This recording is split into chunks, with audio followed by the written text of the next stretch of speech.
Tonight, the West's key ally in the Arab world may be on the brink of revolution. Protesters take to the streets of Egypt and defy their curfew. They've demonstrated all day long and all over the country, but do they have a leader to deliver the change they crave? Just ahead of us in the crowd is Mohammed al-Baradei. The fact that the security forces are moving in so close to him shows how determined they are to stop this protest. The government sends in the army amidst reports that over 1,000 protesters have been injured and 13 killed. This evening, America called on its longtime partner to listen. There are deep grievances within Egyptian society, and the Egyptian government needs to understand that violence will not make these grievances go away. We'll be talking to the Foreign Office and to a former prisoner of the Mubarak regime. Also tonight, all in the name of political reform, how to keep your MPs happy while getting rid of them. David Cameron wants no Conservative MP to be made redundant in his plans to shrink the Commons. It looks, though, like he'll try and keep his backbenchers happy by sending many of them to the Lords instead. And as Uganda buries a murdered gay activist, the Archbishop of Canterbury tells Newsnight the government must rethink its policy. I think it simply makes it more urgent for the British government to clarify the status of those people belonging to sexual minorities who are seeking asylum in the UK, because we now know something of what they face back at home.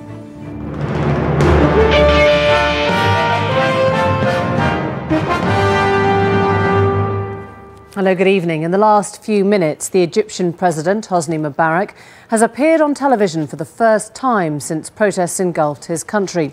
He promised to press ahead with social, economic and political reforms, but has asked his government to resign. How long can he himself continue in power?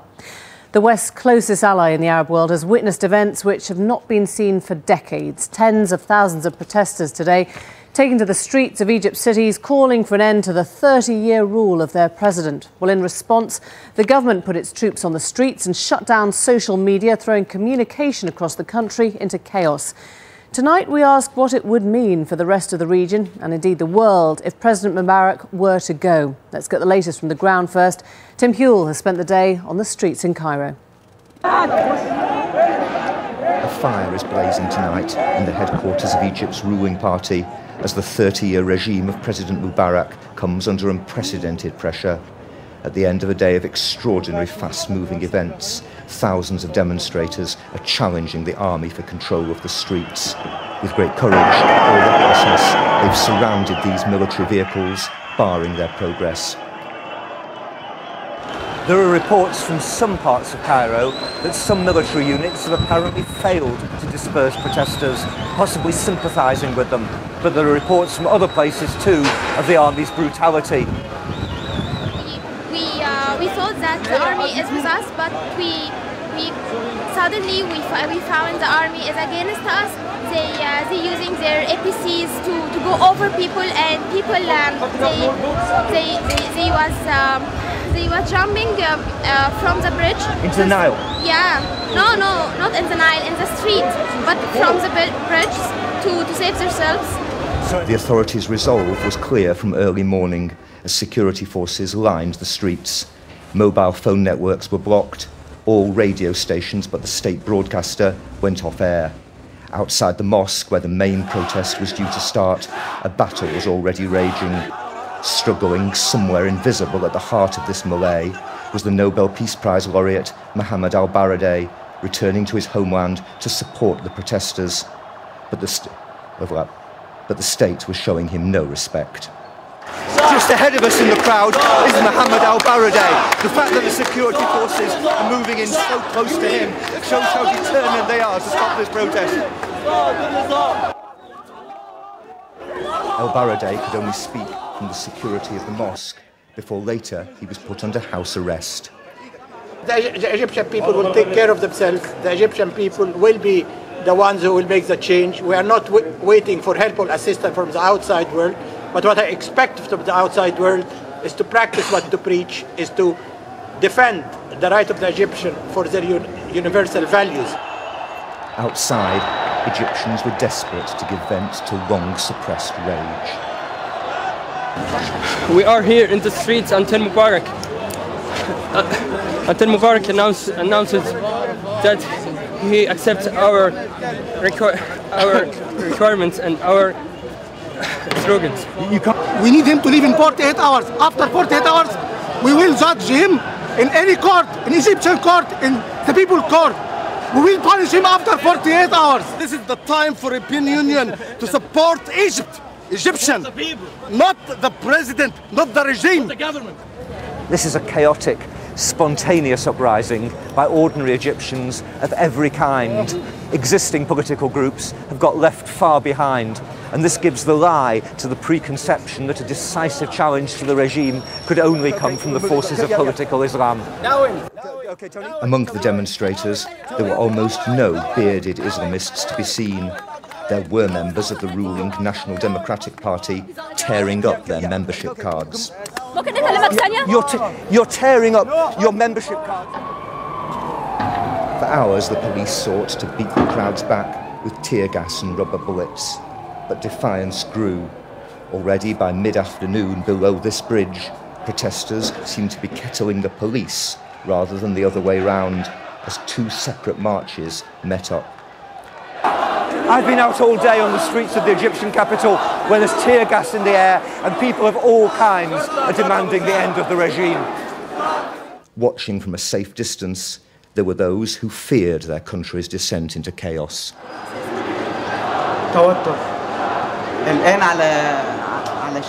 The alternative to the current regime may be worse, someone worse than Hosni, or there might be foreign exploitation of the country because any foreign power could exploit this situation.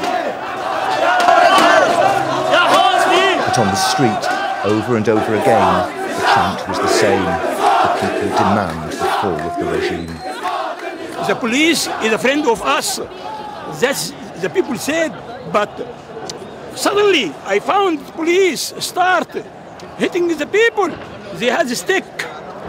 Me, in spite of I am old man, I have many sticks on my back. My government is very rich, very, very rich. My government. Do you have a job? No job, no work, no anything, no food. Tonight, way after midnight here, that anger's still burning. With government buildings in Cairo and other cities ablaze, and the night's not over yet.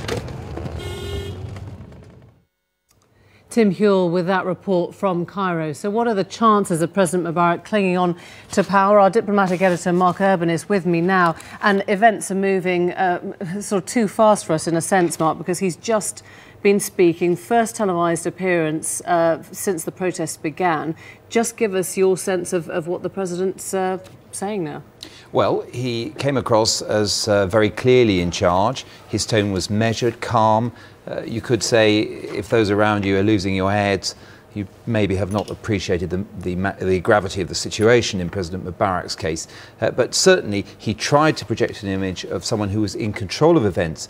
The first key thing, of course, dismissed the government, said he would address people's economic grievances, said he would listen to people. In that sense, he's trying to stem the unrest itself. On the other hand, he also gave a warning that he would not hesitate to act, that he would do what was necessary. I think he even used a phrase like what he had to do under God in order to protect the country at this crucial time. Now, I think that the tone he took gives us some idea as to why the security crackdown hasn't been more decisive tonight. The troops have moved into position. The riot police were pulled off the streets as they did, and then there was this awful pause. Nobody knew quite what was happening. Tonight, the President seems to be giving the warning, look, we can still keep a lid on this, we can have a new government, but if we don't keep a lid on it and the protests continue, there will be a harsher response. But we don't know, as things stand, how that government would be formed, what would be in it.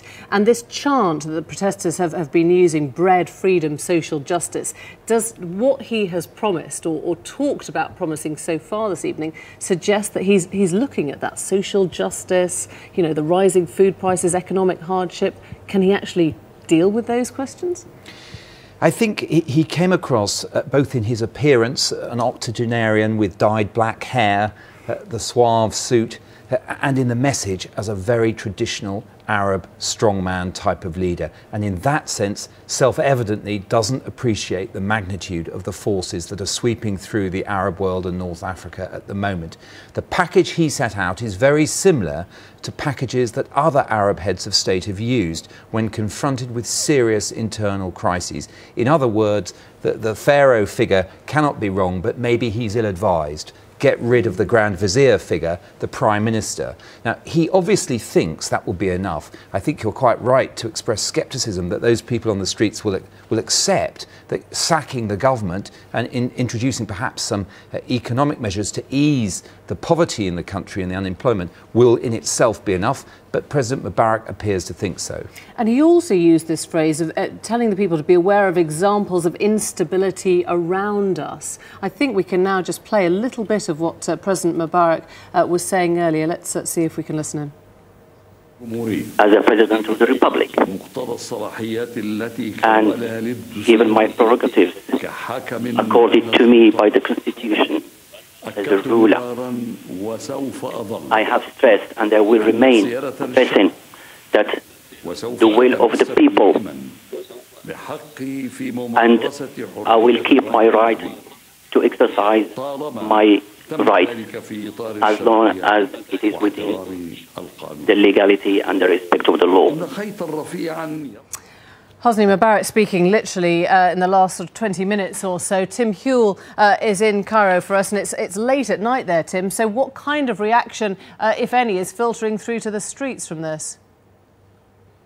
Well, I think President Mubarak's statement hasn't really filtered through to the streets yet. It's still, even this late, quite a fluid situation down there. Looking down from the building that I'm in, I've only just seen a crowd of protesters surrounding a couple of army vehicles, remonstrating with the soldiers. And what people are very interested in here, of course, has been the attitude of the army. And there have been isolated cases where it's said that the army has, in a few places, sided with the people, reports of soldiers and police congratulating protesters.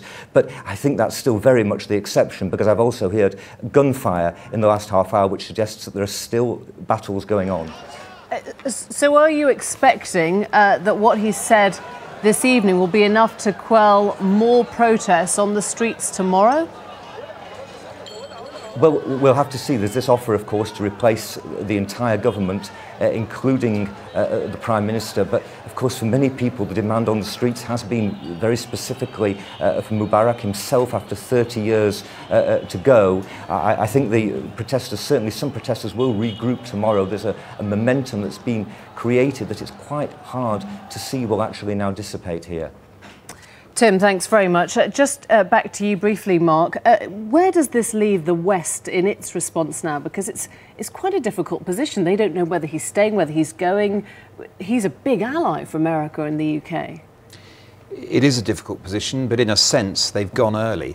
I mean, the message very clearly from the US Secretary of State Hillary Clinton today was an anti-regime message. It was saying you cannot use force to deal with this problem. You've got to address the people's grievances. Now, it is true, she didn't call for President Mubarak to stand down, but I think the American administration has sent very clear signals that they want a fundamental change in Egypt. Mark Urban, thanks very much. Well, joining me now is Alistair Burt, the Foreign Office Minister with responsibility for British policy in the Middle East, and Maajid Nawaz, Director of the anti-extremism think tank, the Quilliam Foundation. He spent 4 years in prison in Egypt for his membership of the radical group Hizb ut-Tahrir, which he left in 2007 and subsequently renounced. Well, also joining me from New York is Mona Eltahawy, an award-winning Egyptian columnist and lecturer on the social networking movement in the Arab world. Thanks very much indeed to all three of you for joining us. Incredibly fluid. We don't always have guests who are, on their phones trying to work out at the same time as we are exactly what's happening there. But Alistair Burt, to you first. Will you stand by Hosni Mubarak? I don't think that's the issue for the British government. The most important thing for us is the return of stability, because it must be the most important thing for people there, that the atmosphere is calm. We have certainly called for Egypt to respond to the concerns of people that have been raised and for a reform process to begin. We've heard what the President has had to say about that. It remains to be seen whether that's enough. We didn't hear Do you think it's enough? I mean, he's already said the government's gone, there will be social and political change. I mean, do you think he's on the right track now? Can he stay? I don't think anyone knows at this stage. What we didn't hear was anything about enabling people to have freedom of expression, which was being curtailed today through the removal of the internet, the social networking sites. We think that's wrong. We don't think that will help. It does remain to be seen whether or not what's being offered is enough. I don't think anyone can tell at this stage. What's in the United Kingdom's interest, surely, is stability, and we believe stability comes from the values openness, transparency, and those sort of things. Do you think the army should be on the streets?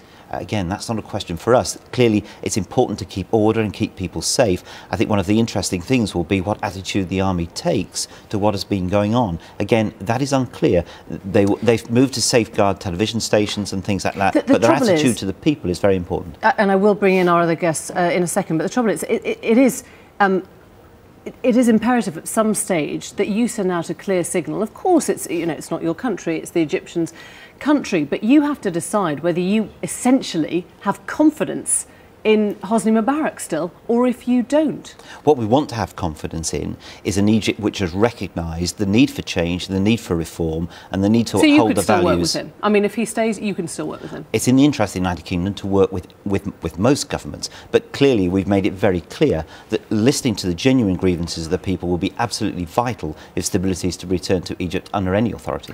Maajid Nawaz, do you think he can stay? Where do you think this is going? Listening to the speech that he just made, I've got to say it reminded me of the countless similar speeches he made whilst I was in prison in Egypt.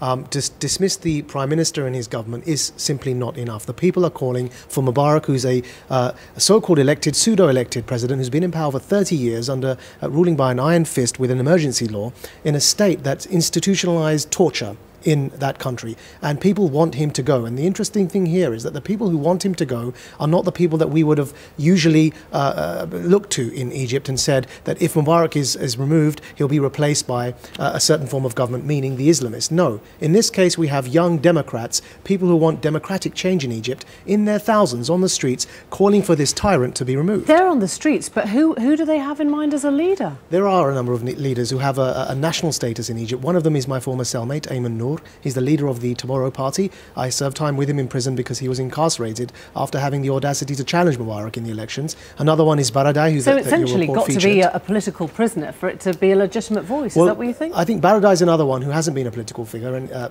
political prisoner, but he is a national figure. He could also go ahead to lead the country. And then there are youth movements on the ground that have been working, like the April 6th movement, who would support a genuinely democratic leader. I think there are alternatives, and I don't think that the Muslim Brotherhood could unite the country behind their leader. Eltahawy, just talk us through the type of protest that we're seeing and whether this is realistic talk now, that this won't be taken over by an Islamist group.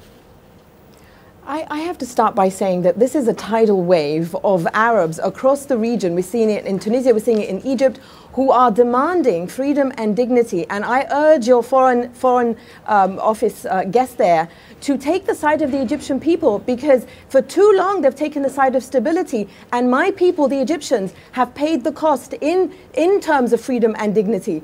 What we're seeing is not an Islamist takeover. It was young people who organized these street protests, and those young people were able to galvanize thousands upon thousands of Egyptians who have had it with Hosni Mubarak's rule. Hosni Mubarak spoke on TV tonight like a man who thinks he deserves fear. Hosni Mubarak has earned the hatred and the rage of his people. And this is what you've been seeing on the streets of Egypt. Tens of thousands of Egyptians who have braved his brutal security forces. This is not the time to talk about stability. This is the time to talk about the freedom and dignity of Egyptian people. We are fed up of paying for that stability with our freedom and dignity. Minister respond to that. It's absolutely clear you'll only get stability in a situation like this when the grievances of people have been listened to and there is a sense that there is a process which allows that to come out. That's what we wish to see. That's what we've spoken of on a regular basis to governments like those in Egypt. The values of transparency and openness are absolutely crucial for any government to survive and to be stable. We will have to wait and see. It's a bit late to be talking about the grievances and about the need for transparency and all the rest of it now, isn't it? But that's been a constant part of British policy towards governments like Egypt. It has been spoken of before. Maajid. We do work to support those who've wanted to take those ideas forward. I'll tell you what's going to cause continued instability in Egypt, and that's if Mubarak stays. It's going to become more and more unstable. This is the time to seize the moment when the Democrats are on the streets. What we don't want to happen is to see this democratic process hijacked by the most organised group in Egypt, which is the Islamists. And do you think that could happen? I think there's a danger. We have to be alert to that danger, and currently it's not happening, which is what's so heartwarming with this scenario. And now's the time to seize that and let the Democrats come to power and get rid of this president who's been there for 30 years and everyone's tired of him. Everyone's had enough. Mona, it's fascinating really that even without the internet, the social media, all the rest of it, these protests were brilliantly organised, weren't they? Absolutely. Well, they started off by being organised online, but what happened is that the movement grew, the movement mushroomed. Yesterday, Hosni Mubarak behaved in the way that the junta of Burma behaves, by putting Egypt under a total information lockdown, because he thought that he could then brutalise and beat and shoot to death his people with impunity. And those people who were sick and tired of his brutal regime were out on the streets saying, "We are not scared of you anymore." This is what's happening in Egypt and across the Arab world. If Tunisia, little tiny Tunisia, was able to influence thousands of Egyptians, can you imagine what Egypt would do? I call it the Egypt effect. If Egypt will go, Mubarak is done. And when Mubarak goes, every single Arab out there is able to now imagine, finally, this is a true revolution in the Arab world. In Egypt in 1952, we called it a revolution. It was a coup. This is the time for people of the Arab world to tell the rest of the world, we too deserve the freedom and dignity that you saw happen when the Berlin Wall crumbled. Yeah. It's our time to be free. Mona, I'll put that to Alistair. Are you preparing for 89? Are you preparing for something that's absolutely pan-regional if Mubarak goes? I think this could all be quite extraordinary. There's a huge passion out on the street. It's not just in Egypt. We've seen it in other places. It is very important to try and work out where this might be going, but that there is genuine passion, genuine need for reform is absolutely clear. No one can say where this wall will be held and where it will be falling. And do you think, I mean, is your mind made up? Is there anything that Hosni Mubarak could say further or could have said in the last hour that would have made you think, yes, we can still work with this and these are concessions that will make a difference? Yes, if he said, I'm standing down. I mean, what I think is that 60% of the population are under the age of 21 and they're connected in a way that's never been witnessed before in history. This will have a knock-on effect, as Mona has said. I hope it has a knock-on effect, and I think it will have a knock-on effect. It's time that the old guard moved on and gave way to 60% under the age of 21 who are young Democrats and who want liberal, democratic change in the Middle East, and they're not extremists, and that's the way forward. A very last word to you briefly, Minister. Yeah. Was there anything he could have said that would make it possible for him to stay? We'll have to see tomorrow. I think the tide is moving very strongly. It's not for us to sit here in London and work out where that tide is going to go. All right. Thank you all very much indeed. Take you back to our top story this evening. We've been hearing from the Egyptian President Hosni Mubarak in the last half an hour. The government of Egypt has been dissolved, but he says he will stay on and press ahead with what he's calling social, economic and political reforms. Tim Huell has spent the day in the thick of the protests in Cairo and can join us from there now, Tim. And what do we understand is the army's position at this point? Well, the army has now moved in and taken complete recontrol of Tahrir Square, which has been the main focus throughout this week of protests, a whole column of armoured cars moving into Tahrir Square. We've also had the first reaction now from the streets, from protesters who remain on the streets, to President Mubarak's announcement of changing the government. And some people have cheered. An armoured car went past this building just a few minutes ago, and people cheered the military vehicle. But there have also been people still shouting out there, "No Mubarak, no Mubarak." And I think people will want to know a lot more about what he means by reform. He did talk about having heard what people wanted about democracy, but he also talked about having worked very hard himself for democracy for many years, which I think some people will find rather hard to believe here. So I think it's fairly certain whatever happens, some protests at least will continue here. Tim, thanks very much. On one level, this is very much about what happens to Egypt in the next 24 hours. And Mark Urban, on another, it's about whether Egypt is the linchpin for something even bigger. Alistair Burt, the Foreign Office Minister, told me a few moments ago the tide is turning very strongly. Suggestions that if something big happens to Egypt, i.e. Mubarak goes, the rest of the region could, change in a matter of weeks. I think that's true. Egypt has had a role historically as a great powerhouse within the Arab world of faith, of politics, of culture, popular culture. And it's true, people will look to Egypt. It's a big country, nearly 80 million, and it influences the surrounding region in all sorts of ways. I mean, people may say, is this a 1989 end of the Iron Curtain moment? Possibly it is, but also as perhaps some parallels with 1979, the Iranian Revolution. And I can't help thinking, listening to people talking about the complexion of the people on the street, the fact they come from all walks of life, you need a very broad coalition to bring down a huge police state like Egypt is, or like Iran was in 1979. But that doesn't mean that some months down the road, as in Iran or as in Russia in 1917, the violent minority might not hijack that process.